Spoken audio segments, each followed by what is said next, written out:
2025-yil 4-may 1-smenada tushgan savol tahlilini ko'rib chiqamiz. Noma'lum alkanning yonish reaksiyasida uzilgan qutbli va qutbsiz kovalent bog'lar soni 1 ga 1,6 nisbatda bo'lsa, alkanni aniqlang degan savol bo'lyapti. Xo'p, bunda birinchi o'rinda alkanlarda yonish tenglamasini yozib olamiz. CnH2n+2 kislorodda yonsa karbonat angidrid va suv hosil bo'ladi.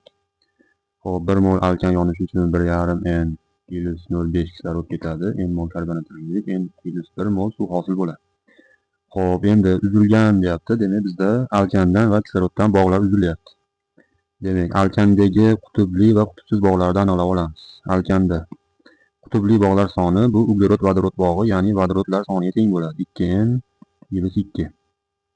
Xo'p, qutbsiz bog'lar soni alkanlarda uglerod bog'i, ya'ni N-1 ga teng bo'ladi. Xo'p, endi bizda kislorod oddiy mosidasida qutbsiz bog' bo'ladi, ya'ni ikkita qutbsiz bog' bor, uni ham qo'shib qo'yishimiz kerak, faqat moliga ko'paytirgan holda. 1,5 N plus 0,5 ni ko'paytirib olishimiz kerak biz 2 ga. Xo'p, kelib chiqadi 3N plus 1. Xo'p, demak, 2N-1 ga 3N plus 1 ni qo'shib olamiz. 3N plus 1.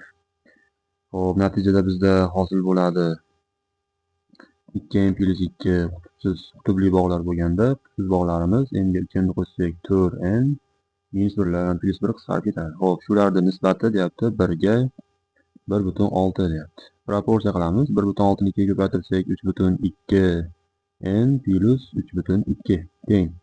4N ni 1 ga ko'paytirsak 4N. Xo'p, endi bir tomonga o'tkazadigan bo'lsak, bu yoqda 0,8 N qoladi, 3,2 ga teng.